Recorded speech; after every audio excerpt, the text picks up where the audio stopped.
Alright, so we are changing the plugs again. These are actually relatively fresh plugs. But I'm just going to show you how quickly and easily we can change these out. Because on this motor, kind of like the 455 GM motor, the plugs are really easy to get to. Before I started, I made sure these were all lined up, so I'm just going to go ahead and pull all of them off at once to make it easy, and I'm going to yank them all out. And like I said, these were done recently by the guy I bought it from, but I'm going to do it again. So I had this running for a little bit, and so did he. So as you can see, it's actually running pretty well. So if you're asking why I'm changing the plugs, it's because the plugs don't look super great, and I'm going to upgrade the ignition. See, like, look at this one. That one sucks. And when you upgrade the ignition, you're supposed to re-gap them anyways. So I'm just trying to do two things at once right now. But I like having the, that looks pretty good too. Not bad. A little bit of carbon, but not bad. But I like to have the plugs and the wires and everything as good as they can be, so that we get that extra millionth of a horsepower out of the car. Wow, look at that one. That's what you want them to look like right there. So anyways, here we go. I have some NGKs. What's nice about these is they're expensive, but they're iridium, so they supposedly get a cleaner spark, whatever. To be honest, just being dumb, but this thing actually runs pretty good. If you saw the little dumb video I made before, you'll see that. And again, I'm just doing the plugs, and I've got some. I'm gonna order some. I already have some spark plug wires. I'm gonna switch out the points, which I know a lot of people like points because they're simple, but I'm gonna switch out the points eventually for electronic, which will allow me to run a hotter coil, and allows for the larger gap, which also, to be honest, I didn't even check the gap on these. But you can see that it's, I don't know, pointy, right? So I don't know. Supposedly it takes a little bit less energy to make a hotter spark. One thing is for sure, the iridium lasts longer than I'll have this car. The car is sitting right there in front of it. That one also has similar kind of plugs, and I bet you I've driven it 200 miles since I've owned it. But with these old motors, I feel like it helps to, it doesn't hurt to give them every little bit of a step up that you can, or helping hand, so to speak.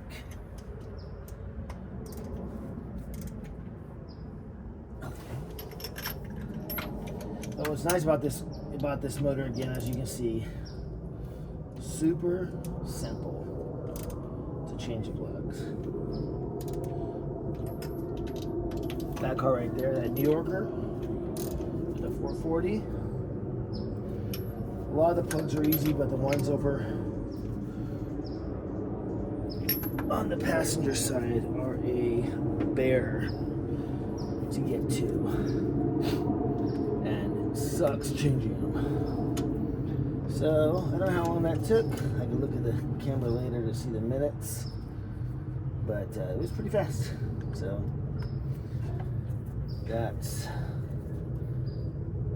not bad. Okay, all right. So we'll go to the other side, and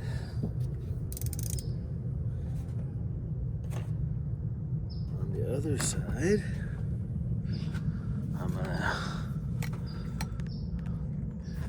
you're gonna have to use your imagination a little bit, because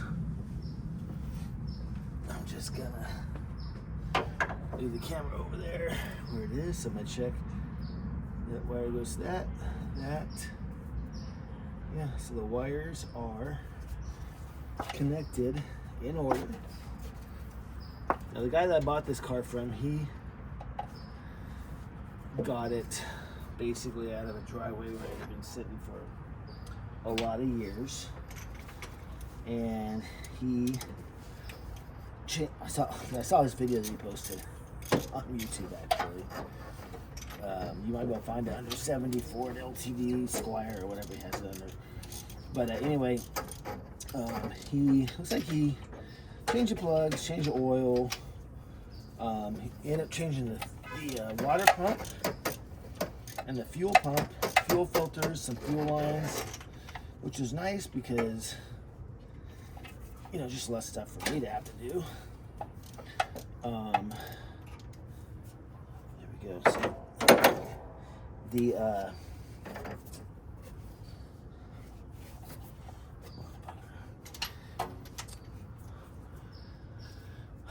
I did find an issue with when he rebolted the fuel pump. That looks pretty good. Fuel pump and water pump and all that stuff. Looks like he did something out of order, because that looks good too. It's good news, man. Because the water pump, when this thing got warm the other day after I was running it for a while, started leaking. So I guess what I'm gonna have to do is take the shroud out so I can see what the heck's going on there, and maybe uninstall some of that stuff and then reinstall it in order, because what's happening is the bracket that goes onto the power steering pump is pushed up against the pulley. Like, you probably needs to have it on, it probably needs to go on the other side of the pulley, and then you tighten it. But that bracket also has a bolt, that's not too bad, that goes through it and goes and holds on the water pump. And so because of that, the water pump is not totally tight, so it does leak, which is not cool. So I just gotta go, and it's just really hard to see, because since this has air conditioning on it and power steering and all this stuff here, and this idler arm, it's the idler pulley, and it looks like another idler pulley over there. It's just really difficult to get to. So I'm gonna have to, unfortunately, probably have to take out the whole shroud, take the fan back off, maybe even.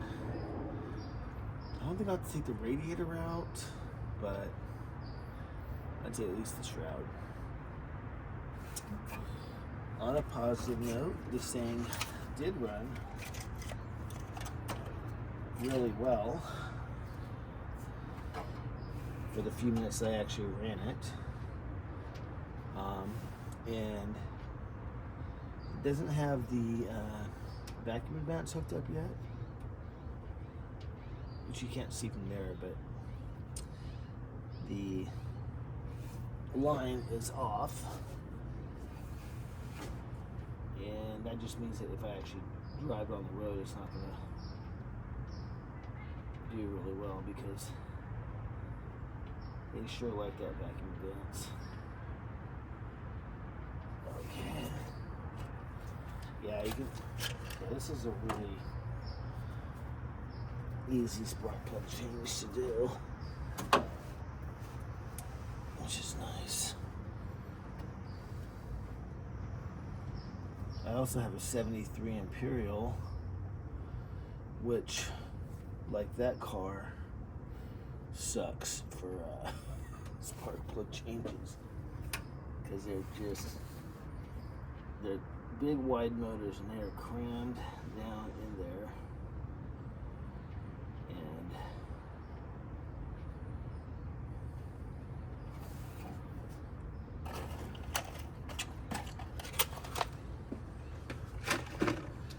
my expectation with this spark plug change is that there will be zero improvement, because again, it was running fine before with the regular Autolite 45s, which are what this motor calls for.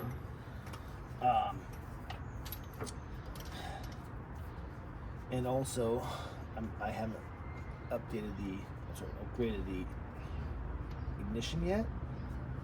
So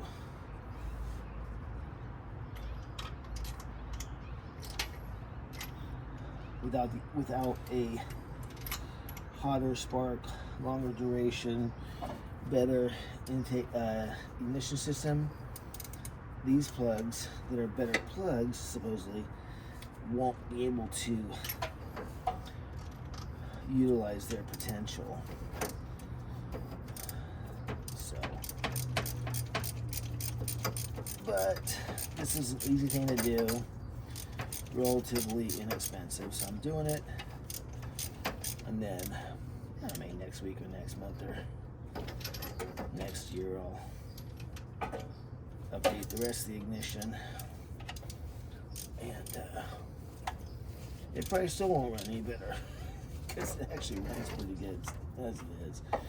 Also, this is a 2-barrel, which, you know, it's reliable and all that stuff, but yeah, how good are you really going to run a 2-barrel? You know, it's when you start getting 4 barrels and exhaust and better intake and all these other pieces where the performance components actually can make a difference.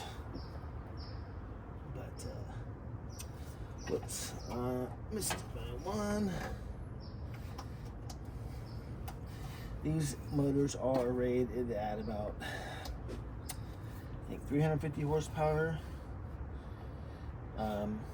Some people online say that they were overrated and actually only put out about 300 horsepower. I don't know. I guess I'll dyno test it someday and see what happens. Alright, so it's funny, you know, you say things like I said, like, I don't expect this to run any better, blah, blah, blah, blah, blah. But, you know, you always kind of hope it will. Even if it's unrealistic and stupid. So, this here.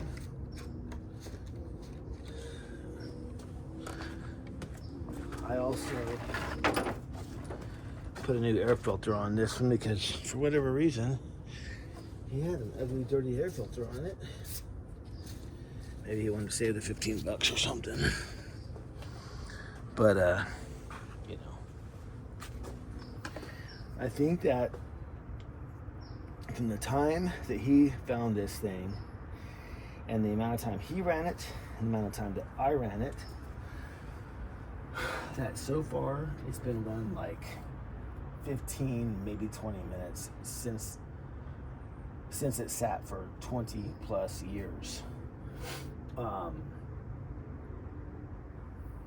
I let it run for like probably 10 minutes the other day. I wanted to get a nice heat cycle on it. Transmission seemed to work nice and going to gear positively, and I was able to drive it up to where it's sitting right now. So I'm going to start in a couple minutes, but first I'm going to switch out some of that dirty brake fluid.